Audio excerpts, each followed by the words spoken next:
Hello everyone, this is Ali. Welcome to another video. In this video, I'm going to talk about pooling. When I say pool, what is the first thing that comes to your mind? No, I'm not talking about swimming pool or billiard pool. I'm talking about the object pooling, object pool in C# and how we can use it. But firstly, what is object pool and why in what case we might need that? Before we dive into it, I'm going to ask you to subscribe to the channel and like the video. If you really like the video, hit the like button. And if you have any question, further ideas, maybe feedbacks, please let me know in the comment section below. Let me explain what the pooling is. The explanation would be that object pooling keeps object in a pool for reuse. Instead of creating a new object, it is taken from the pool and returned, most important part, and returned when done. It improves performance, especially for expensive object creation like database connection. You might see database correction, large arrays or something. So when it is useful, when you need to create frequently object and dispose then later, like arrays connection, maybe DB context, when any object creation is too expensive for you, especially if you're just doing game development, if you have limited resource but too many things to do, you may want to reuse some object. This is the whole point. Like in web server, in database operation, you might use the pooling, object pooling. Let me show you a quick example. So there's a function here, get numbers. It creates, you're passing an count, let's say 10. It creates an array, integer array that has 10 items in that and returns it back. So it creates and returns it. And once you have it here, you just do for each, and then here, you're basically done with the array itself, right? If you don't have any other code. So you create a new array, you get it, you loop through, you have done something with that, and then you're done. If it doesn't have any reference, and the garbage collection is going to collect it, but also when you need to call the same function again, it's going to do the same. It's just going to create a new array, add some into random numbers, then return to you and does the same. Imagine you're doing the same thing so many times. If you're a game developer, for example, if you're working on a game scene that where you need to create enemies, right, in a specific location, assign new properties into that one and let it move. Instead of creating new every time, and then let's say your gamer just killed them, and instead of creating everything from scratch, you might want to reuse something by just changing the properties. Maybe you want to reset its location and put it somewhere else, right? It might be it. It might be something else too. So instead of creating new every time, you may want to create an object pool in memory, maybe, that where you have all the objects, like say enemies, and every time you use them, after you've done with them, you return it back to the pool, so you may be able to reuse it later. I'm going to show you a simple example. Okay, in here, for example, we already have some pools in the .NET. For example, under system buffers namespace, there is something called array pool. In the same example here, so we were creating new array every time, but instead we could rent some array from array pool. Let's say I have byte array pool and I want to rent a byte array that has 1024 element item capacity in that, and just do something with that, use it. Maybe the way I use is just print its length. But in the final stage, when we are done with the buffer, we just need to return it back to the pool. So in the next call, I may be able to reuse them, right? So I'm renting and then returning. Renting, returning, get from the pool, use it, and return it. If using the same, if creating is expensive for you. In that one, it's just a simple example. It's a simple array, but you might have complex objects, right? So let me show you a quick example. Let's say I have expensive object. expensive to create. Maybe in the constructor, you're just doing lots of complicated calculation. Maybe you're just creating a TCP connection. Maybe you're just, I don't know, opening a database connection. Maybe. I don't know what you do, but it is expensive to create, let's say. And if you know HTTP client, while we're using web servers, web application in .NET, we say don't inject HTTP client, inject HTTP client factory instead. It's because HTTP client factory is sort of using HTTP delegate pool. Instead of creating the same TCP connection to the same server, it just basically pools them and then use them wisely, depend on your need. But this is not the example right now. So I have my expensive object here, and it's got integer value, and it's got reset or dispose, maybe, I don't know, yeah, reset function in that. It doesn't have to be reset, but maybe you're just giving everything back, resetting everything with that exception. Maybe it is the location of your enemy, and you just need to reset it, right? We might have simple object pool. It is super simple to create pool in C#. Let's say I have a concurrent bag, and the bag basically, the backpack as you see. So, and it is generic over there as you see. And when I get an object from my bag, basically I take it out, use it for doing something, and then I return. When I return, I put it back to my bag. It is simple. You might want to, you may use concurrent queue, concurrent stack, depends what order you might need if they are different. But concurrent bag is perfect for this case. You may also be able to want to set a limit, right? So as eventually it is gonna be living in your memory. If you don't have too much memory, maybe recreating is less expensive for you. Maybe keeping it in the memory more expensive.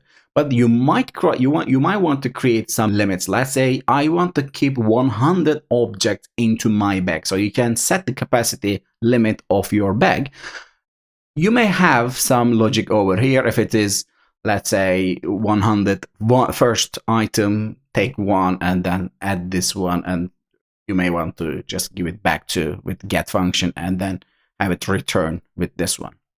But in C#, there are better, I would say, pools. So this is the one you've created. You can do that. And you can use that one actually. So let's say run. I'm now saying, okay, I want to create a pool for my expensive object. I have now pool. And let's say 1000 times, I'm going to get an object, use it, do something. It doesn't matter what you do. And then when I'm done, just return. So in this case, I'm not going to create, in the pool, basically, when I call the get function, if you remember, it is going to get, try, take. And if it is null, so if it can't just get, it creates new one. Every time I call this one, if it is not there, it is going to create new one. On the first one, it is going to create, right? And when I return it back, so it's going to return and put object into this one. When I call it next time, now it is going to be able to get it, so take it, and now it is going to return the same item to me. So in this case, for example, I didn't have any limit, but the limit is naturally 1. So if it is now create new one and return, and if they return that item back, so I can reuse that one. But if I didn't call the return, so I just get new one, but I didn't return. So now I'm basically consuming that one, but I don't have any limit. So every time you call me, I'm going to return you a new item here. I'm not sure, maybe it is useful for you, maybe not, but returning is important. This is the most important part. So you should return to reuse it later. This is a simple object example, simple pool example. I have created the pool and then use it whenever I need. But also, we might have something like we can create a policy for ourselves. That policy might have limits or something in that one. So pooled object policy comes from Microsoft extension object pool. It is a simple policy. If you get into that one, it is, abstract class. We need to be able to use it. It's got create function. and it's got a return function. When it calls create function, I am now returning something, the expensive object. I'm creating new one. Remember, in the other one, simple one, I was basically checking, trying to get it from my concurrent bag if I find it and return that one. But if you see in that policy, I call create and create new one every time. And also, when someone called my return function, what I do here is that I have the returned object. I call object reset, basically reset all the state if needed, and return true, which means I returned that object into the queue, right? So this is pulled object policy, simple policy. But not only we have the policy, we also have default object pool. So now I am creating that policy, right? That policy I'm creating, default policy. I know it is derived from that abstract class. And this is my policy, create new one and return this one. If you see, I didn't have any dictionary, any concurrent bag, any list, any array to store it like what we had for the previous one. What I have here is that default object pool is because this is not my pool. In the previous one here, this was my pool. So I was able to create a pool for myself. But in this example, I am now gonna use default object pool again from the same namespace. If you see, it is not my pool, but to that pool, I am now passing a policy, which is this. And also I am passing maximum retain. So now I am able to limit my pool, right? How large it's gonna be, what is the capacity for it.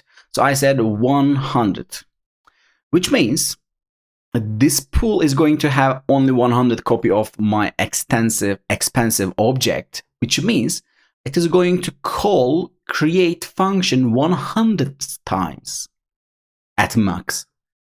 It's because I'm now going to create a new copy of it every time. So it is the one using my policy. It's because now I'm passing the policy and it knows when to call create function, when to call return function, right? So now I have my pool. Again, I call get function from the pool. It decides if it needs to call the create function, depends of the capacity, if not. If I call it for the first time, it is going to call the create function for the first time, and I will have to create this one for the first time. And when I return that, okay, so I returned that one. So I have created one and I returned it back. When I call the next one, do you think it is going to give me a new one? It's going to create. If it is going to call the create function or not? Do you think if it is going to create that 100 object, even though I created before and return it later? So I now have returned object, right? If I didn't return that one, every time I call it, it is going to call the create function, create new, create new, create new, create new. And when I return either of them, it is going to return it back to the pool, return it back to the pool, return it back to the pool. When I call it next time, it's going to check if it hits maximum capacity, if it has previously created object, and if it is going to give it to me. So this is your homework actually. By using default object pool, by using that sort of policy, you might just say create new, and when you return, just reset your object. By using that policy, by using default object pool, do you think if it is going to create new one until it reaches 100 every time you call it get, even though you return something? This is the question. And I want to know if you successfully find the answer. So let me know in the comment section below. This is basically what default, what object pool is. If you have an expensive object to create, if you're doing something that you don't want to do always, every time you call it, so you can basically create something, store it somewhere, and then return it when you're done. When you return, you may want to reset the object properties depending what you have done. But this is how we use object pooling in C#. Until the next video, happy coding.